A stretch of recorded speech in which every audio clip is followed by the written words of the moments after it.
स्वागत है आप सभी का ग्लोबल आईटीआई यूट्यूब चैनल पर। आज हम बात करने वाले हैं एनपीसीआईएल में एक वैकेंसी आई हुई है। Nuclear power corporation of India, Bharat सरकार की ये कंपनी है और ये गवर्नमेंट जॉब है, परमानेंट जॉब है। दो चीज़ें मैं पहले क्लियर कर दूं क्योंकि बच्चे कंफ्यूज रहते हैं। तो गवर्नमेंट जॉब है आपका, और इसमें आजकल जो नया ट्रेंड है, लगभग बहुत सी वैकेंसीज में ऐसा होने लगा है कि शुरू में आपको 1 से 2 साल जो है एक फिक्स अमाउंट पर रखा जाता है, उसके बाद तीसरे साल जो है परमानेंट करते हैं। तो वो रूल यहाँ पर भी लागू रहने वाला है। मोस्टली आजकल ये चीज़ें देखने को मिल रही हैं। वेबसाइट है npcil.nic.in, यहाँ पर आप डिटेल चेक कर सकते हैं। अगर nuclear power corporation of India के बारे में नहीं जानते हैं तो यहाँ से डिटेल आप देख सकते हैं। लास्ट डेट जो कि सबसे ज़्यादा पूछा जाने वाला सवाल है, तो 5 जनवरी 2024 के पहले आपको फॉर्म जो है फिलअप कर लेना है। और वीडियो देखने से पहले, खत्म करने से पहले चैनल को भी सब्सक्राइब कर लेना है, जिससे आप भविष्य में और भी वीडियोज यहाँ पर मिलती रहेंगी। आईटीआई से जुड़ी वैकेंसी या क्लासेज या तैयारी जो कुछ भी है, एक जगह आपको सब कुछ मिल जाता है। Global ITI YouTube channel subscribe करना ना भूलें। चलिए आगे बढ़ते हैं। वैकेंसी की डिटेल मैंने बता दी। अब ट्रेड की बात करते हैं, कौन कौन से ट्रेड के लिए। तो इसमें थोड़ा सा आपको ध्यान देना पड़ेगा। मैं टेलीग्राम में ये पीडीएफ शेयर कर दूंगा। आप टेलीग्राम पर जाओगे, सिंपल टेलीग्राम यूज़ करते होगे तो वहाँ पर ग्लोबल आईटीआई सर्च करोगे, मैं बता भी देता हूँ। आप चाहो तो ऐसे ही टेलीग्राम पर ग्लोबल आईटीआई लिख सकते हो, ग्लोबल आईटीआई टेलीग्राम। ठीक है, इस तरह से आप सर्च करोगे टेलीग्राम पर, गूगल पर भी सर्च करोगे तो आपको मिल जाएगा ग्लोबल आईटीआई के नाम से। और इसको देखना होगा आपको, इसमें बच्चे होंगे 60,000 से ज़्यादा। तो ये चैनल जो है ओरिजिनल है, इसको आप ज्वाइन कर लीजिए। यहाँ पीडीएफ में शेयर कर दूंगा, आप आराम से अच्छे से पढ़ लीजिएगा। बाकी जो इंपॉर्टेंट चीज़ है वो मैं आपको बता देता हूँ। इसमें डिप्लोमा पॉलिटेक्निक के बच्चों के लिए भी वैकेंसी है, लेकिन जो लेटरल से पॉलिटेक्निक किए हैं उनके लिए नहीं है। यानी जो 2 वर्ष वाला होता है ना, डायरेक्ट आईटीआई के पास सेकंड ईयर में चले गए, डिप्लोमा 2 वर्ष का बस करते हैं। वैसे 3 वर्ष का होता है डिप्लोमा, लेकिन जो 2 वर्ष का कर लेते हैं तो उनको यहाँ पे एलिजिबल नहीं किया, मतलब वो अलाउड नहीं है। आईटीआई के बच्चों के लिए भी है, 3 वर्षीय डिप्लोमा वाले बच्चों के लिए। आईटीआई के लिए लिखा हुआ कि 2 वर्ष की आईटीआई होनी चाहिए। बहुत महत्वपूर्ण बात यह है कि कुछ ट्रेड ऐसी हैं जिसमें सिर्फ 1 वर्ष की आईटीआई होती है। तो ऐसे बच्चे आईटीआई के साथ साथ अगर 1 साल का अनुभव लगा देंगे तो भर सकते हैं, या फिर आईटीआई 1 वर्ष की है तो उसके साथ 1 साल की अप्रेंटिस लगा देंगे तब भर सकते हैं आप फॉर्म को। ठीक है, ध्यान दिया आपने। जैसे फिटर की वैकेंसी आई, तो फिटर तो 2 वर्ष की आईटीआई है, तो इसमें आपको ना तो अनुभव चाहिए ना ही अप्रेंटिस चाहिए। जो आईटीआई 2 वर्ष की है उसमें ना अनुभव चाहिए ना आपको अप्रेंटिस चाहिए। लेकिन कुछ आईटीआई ऐसी होती हैं जो सिर्फ 1 वर्ष की होती है, तो उसमें आपको 1 वर्ष का एक्स्ट्रा अनुभव जोड़ के देना पड़ेगा किसी कंपनी में काम करने का, या तो 1 साल का अप्रेंटिसशिप देना पड़ेगा, तब आप फॉर्म को फिल कर पाएंगे। ये चीजें हैं। चलिए आगे बढ़ते हैं, फटाफट मैं आपको बताता हूँ। आपको ध्यान रखना होगा, कैटेगरी 2 जो है वो जो है आईटीआई के बच्चों के लिए है। यहाँ पर देखिए कैटेगरी 2, ये ध्यान रखिएगा, क्योंकि कैटेगरी 1 जो है वो डिप्लोमा पॉलिटेक्निक के बच्चों के लिए है। तो फिलहाल हम आईटीआई के बच्चों की बात करेंगे। इसमें देखिए ट्रेड कौन कौन सी जगह आप अप्लाई कर सकते हो। एक वैकेंसी है प्लांट ऑपरेटर की, जो इंटरमीडिएट बच्चे जो हैं, इंटर पास हैं, 10th और 12th है, तो वो भी इसके लिए अप्लाई कर सकते हैं। 8 सीटें हैं। फिटर ट्रेड के बच्चे जो है 8 सीट है।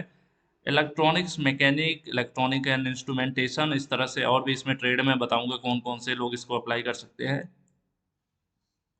उसके बाद बात करते हैं इलेक्ट्रिशियन की, 5 सीट है। प्लम्बर की 2 है, वेल्डर की है, कारपेंटर की है। टोटल मिलाकर 31 सीट यहाँ पर है। कितनी परीक्षाएं होंगी सब कुछ मैं इस वीडियो में आपको बताने वाला हूँ। ये तो सीटों की संख्या होगी। ठीक है, ये है यहाँ से जो कैटेगरी 2 लिखा हुआ है ना, कैटेगरी सेकेंड, यही आईटीआई के बच्चों के लिए है। जो ट्रेड यहाँ पर लिखा है उससे ज़्यादा ट्रेड वाले अप्लाई कर सकते हैं। किसमें कौन अप्लाई करेगा हम अभी आगे आपको बताएंगे, इसी पीडीएफ में सब कुछ लिखा हुआ है। चलिए हम थोड़ा सा इसको आगे करते हैं, थोड़ा इसको जूम आउट करना पड़ेगा जिससे चीज़ें और दिखें। ठीक है, अब चलते हैं, थोड़ा सा इसको लेफ्ट साइड कर देते हैं। अब इधर आ जाते हैं। चीज़ें मैंने थोड़ी सी पहले से हाईलाइट कर रखी जिससे आपको आसानी होगी, बताया जा सकेगा। ठीक है, वेल्डर, यहाँ पर आप देख पा रहे होंगे, ये इसमें जो डिटेल दे रखी है ये उनके लिए जो थोड़ा सा दिव्यांग बच्चे होते हैं। तो कौन कौन से किस कैटेगरी के दिव्यांग बच्चे हैं, जिनका क्या क्या दिक्कत है, वो लोग अप्लाई कर सकते हैं। ये उतनी डिटेल्स दी रखी हैं, तो ये आप तो पढ़िएगा। अगर आप दिव्यांग का सर्टिफिकेट वगैरह है या कैटेगरी में आते हैं तो ये पेजेज आप पढ़ेंगे। उसके अलावा हम सीधे चलेंगे पेज नंबर, जैसे ही आगे हाईलाइट किया हुआ मैं आपको दिखा दूंगा। चलिए, तो अभी मेडिकल से रिलेटेड वो दिव्यांग बच्चों के लिए था, कई सारे पेज में जो डिटेल थी। अब यहाँ से आ जाता है, आपका ध्यान रखिए। देखिए कैटेगरी 2, प्लांट ऑपरेटर, जो पहली वाली सीट थी, 8 सीट थी, उसमें कौन कौन से लोग अप्लाई कर सकते हैं। पहले वाले में 50%, यानी आपका जो 10वीं है, ठीक है, आपने 10वीं कर रखा होगा तो उसमें 50% होना चाहिए।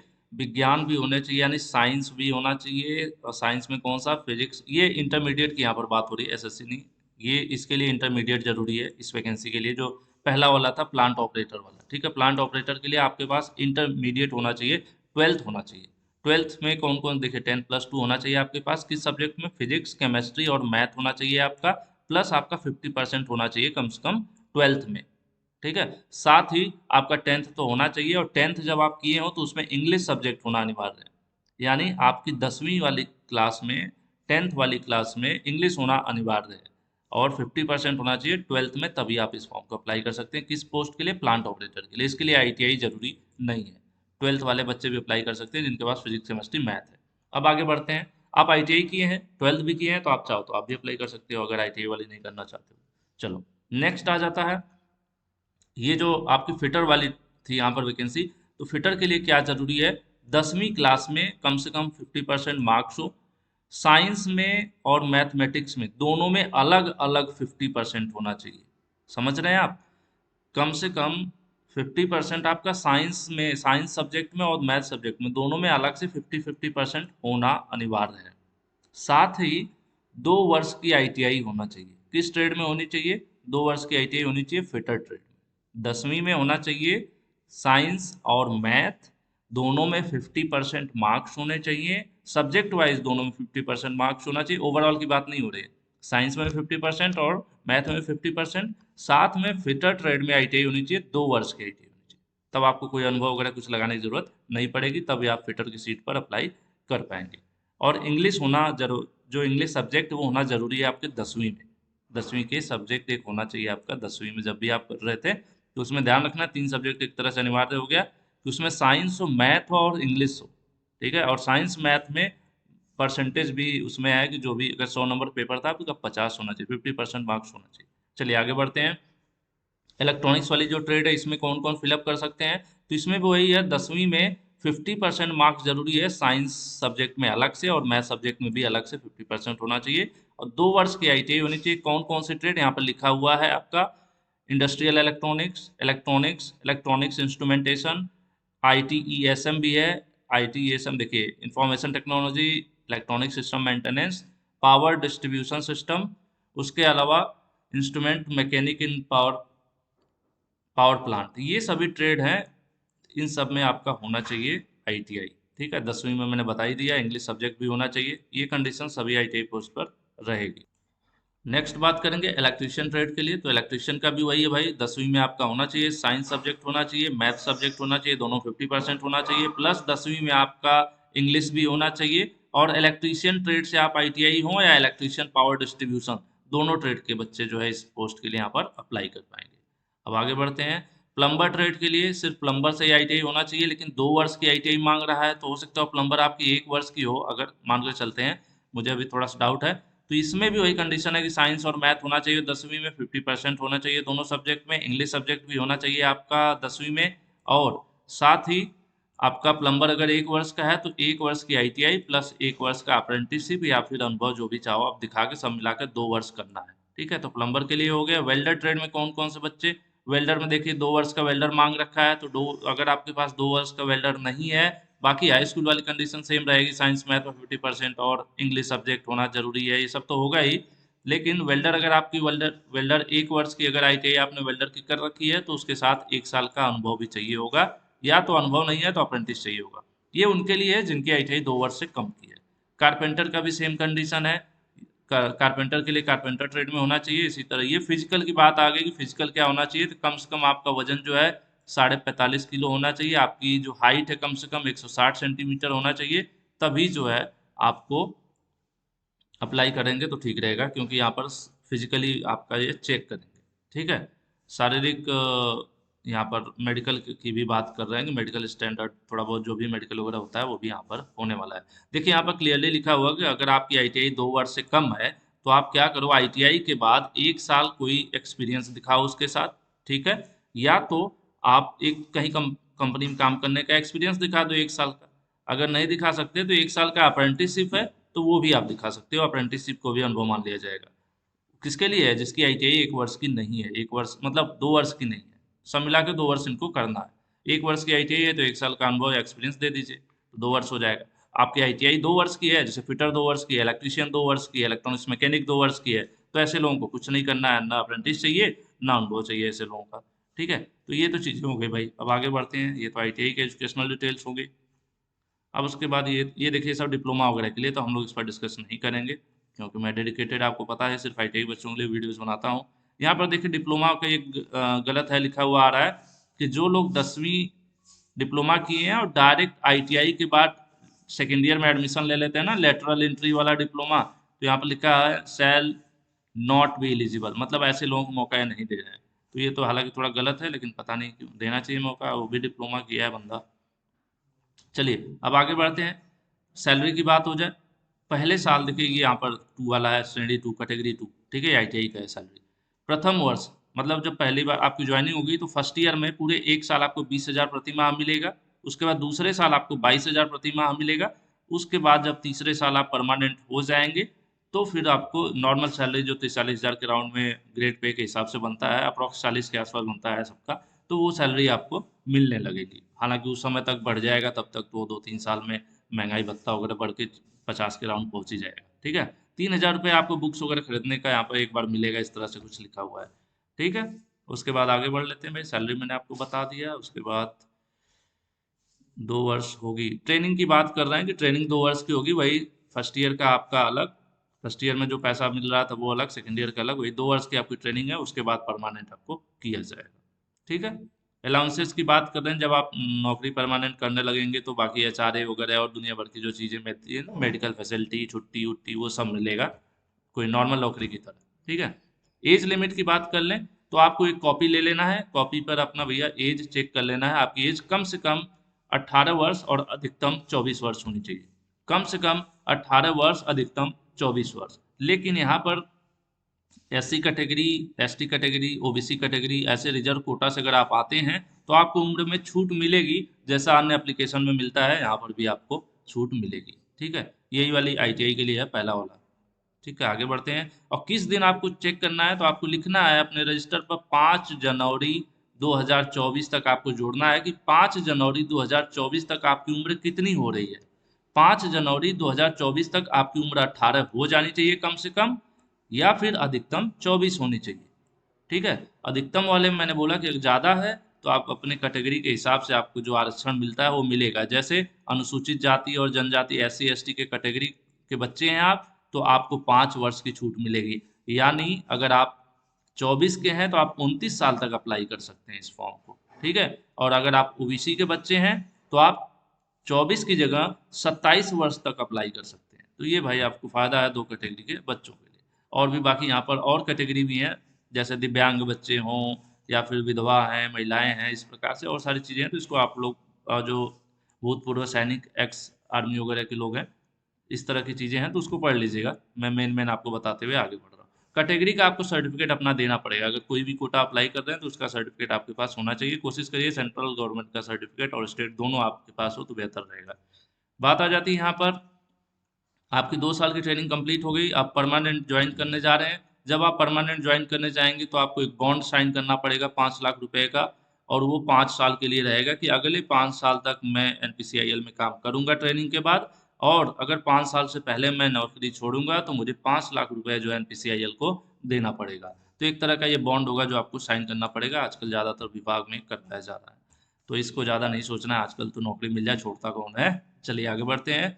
इसमें टेस्ट की बात होगी तो एक ही दिन 2 रिटर्न परीक्षाएं होंगी। एक होगा प्राइमरी स्टेज 1, स्टेज 1 में नॉर्मल परीक्षा होगी, सभी ट्रेड का एक साथ पेपर होगा, एक जैसा पेपर होगा। ठीक है, इसमें आएगा आपका मैथ, साइंस और सामान्य जनरल नॉलेज जो है आपका, ये 20 नंबर का, 20 नंबर का, 10 नंबर के, 50 नंबर का पेपर होगा। 3 नंबर का एक पेपर, एक क्वेश्चन होगा, और इसमें निगेटिव मार्किंग भी रहेगी। सही करेंगे 3 नंबर मिलेगा, गलत करेंगे 1 नंबर कट जाएगा। और कितने देर का होगा, 1 घंटे का पेपर होगा पहला वाला। पहला पेपर होने के आधा 1 घंटे बाद दूसरा पेपर होगा। दूसरा पेपर आपके ट्रेड से रिलेटेड हो जाएगा। यहाँ पर अलग अलग ट्रेड का अलग अलग पेपर आपका होगा। यहाँ पर देखिए स्टेज 2 का भी जिक्र किया गया होगा, अभी स्टेज 1 है तो थोड़ा सा आगे बढ़ाते हैं इसको। जो चीज़ें मैंने आपको बताई वही यहाँ पर लिखा हुआ है। एडवांस टेस्ट स्टेज 2, जिसको एडवांस टेस्ट बोल रहे हैं। ठीक है, स्टेज 2 होगा, ये कब होगा भाई, ये आपका जो फर्स्ट होगा उसके बाद होगा। ठीक है, पहला होने के बाद। और इसमें देखिए क्या क्या लिखा हुआ है, syllabus of high school intermediate का सिलेबस रहेगा, उसके साथ साथ आईटीआई भी लिखा हुआ है पर, है ना। हाई स्कूल प्लस आईटीआई वाले जो बच्चे होंगे उनका आईटीआई ट्रेड से रिलेटेड सिलेबस होगा। ये इंटरमीडिएट के सिलेबस किसमें होगा, जो ऑपरेटर वाली पोस्ट थी पहले वाली। तो इंटर वाले जो अप्लाई करेंगे भाई उनका इंटरमीडिएट से पूछेगा, लेकिन जो आईटीआई पोस्ट पर आप पूछो करोगे तो आईटीआई वाले से, आईटीआई की जो ट्रेड है, फिटर है तो फिटर, इलेक्ट्रिशियन इलेक्ट्रॉनिक्स, आपकी ट्रेड से रिलेटेड सवाल होंगे दूसरे वाले में। पहला पेपर कॉमन, जिसमें ये साइंस वाइंस बेसिक था, ये 50 नंबर वाला पहला वाला स्टेज। और दूसरा आपका ट्रेड से रिलेटेड पेपर होगा, और दूसरा के बाद आपका तीसरा भी होता है, ये दूसरा पेपर होगा आपका आईटीआई के ट्रेड से रिलेटेड सवाल आएंगे। और दोनों के बाद आपका जो होता है स्किल टेस्ट के लिए बुलाया जाता है, जिसको आप कहते हैं भाई आईटीआई का प्रैक्टिकल। ठीक है, इसमें क्या होगा, मेरिट के बेसिस पर फिर बुलाया जाएगा स्किल टेस्ट के लिए। स्किल टेस्ट में आपसे प्रैक्टिकल कराया जाता है अपने ट्रेड से रिलेटेड, उसके बाद आपकी फाइनल नियुक्ति होती है। तो इसमें 3 एग्जाम हो गए, प्री, मेन और स्किल टेस्ट। ये आईटीआई वालों का सिस्टम है। बाकी कैटेगरी का मैं यहाँ पर नहीं बता रहा हूँ, क्योंकि बाकी कैटेगरी के लिए आपको बताया मैंने कि वीडियो नहीं है। आईटीआई के लिए बच्चों के लिए स्पेशली मैं इन चीज़ों को बताता हूँ। फिर आगे बढ़ते हैं फटाफट, जो इंपॉर्टेंट चीज़ें होंगी आपको हाईलाइटेड दिख जाएगी, वहाँ हम रुकेंगे। ट्रेवलिंग अलाउंस के कुछ स्पेशल पैसा नहीं मिलने वाला आने जाने का आप लोगों को। हाँ, कुछ कैटेगरी का यहाँ लिखा हुआ है कि छोटे दूरी के लिए छोटी आसपास के रेलवे किराया दे सकते हैं। अनुसूचित और अनुसूचित जनजाति के बच्चे जो होंगे तो उनके लिए हो सकता है छोटा मोटा जुगाड़, मतलब होता है ना कि नज़दीक स्टेशन स्टेशन का जनरल टिकट का पैसा शायद देंगे, ऐसा कुछ यहाँ पर लिखा हुआ है। वेरिफिकेशन वगैरह तो होगा ही नॉर्मल, जब आप डॉक्यूमेंट वेरिफिकेशन हर वैकेंसी में होता है तो यहाँ भी होगा। तो वही लिखा हुआ है कि 10वीं का होना चाहिए आपके पास, आईटीआई सर्टिफिकेट होना चाहिए, और जो कुछ भी है सब ओरिजिनल आपका चाहिए होगा। ठीक है, उसके बाद आगे बढ़ते हैं। फीस की बात करें तो जहाँ तक है आपका ये टेक्नीशियन वाला है, टेक्नीशियन वाले की फीस 100 रुपये है। 100 रुपये फीस है। नॉर्मल जो भी जनरल ओबीसी के बच्चे हैं इन लोगों को 100 रुपये देना पड़ेगा। बाकी महिला हो या अनुसूचित जनजाति और इस तरह के भूतपूर्व सैनिक वगैरह जो हैं उनको जो है आवेदन शुल्क में छूट दी गई है। अब उसको आप फॉर्म भरेंगे तो देख लीजिएगा कितना छूट है किस प्रकार से। ये वैकेंसी के लिए फॉर्म है NPSIL, NPCIL होना चाहिए था, NPCIL careers.co.in। इस पर जाना है आपको, यहाँ पर देख लीजिए वो गलत लिखा हुआ है यहाँ पर साइड जो है, ये NPCIL.careers.in। इसको आप ओपन करिएगा, वहाँ पर आपको ऑप्शन मिल जाएगा। अप्लाई कब से होगा, आज से अप्लाई होगा।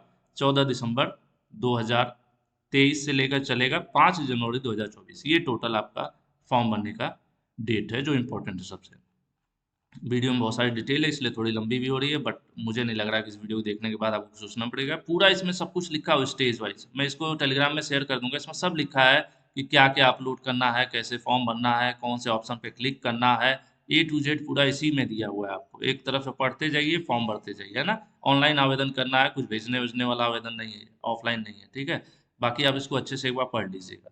पढ़ लेंगे तो फॉर्म भरने में आसानी होगी। सब कुछ लिखा हुआ है, रजिस्ट्रेशन करना है, फिर एक्टिवेशन करना है, फिर अपनी डिटेल्स अपलोड करना है, फोटो सिग्नेचर वगैरह, फिर पेमेंट करना है पोर्टल पर, ये सब चीज़ें हैं। उसके बाद आईडी प्रूफ वगैरह का ये सब दे रखा है। इंपॉर्टेंट डेट फिर से देख लीजिए, 14 दिसंबर से शुरू होगा 2023, और 5 जनवरी 2024 लास्ट डेट है ये फॉर्म फिलअप करने की।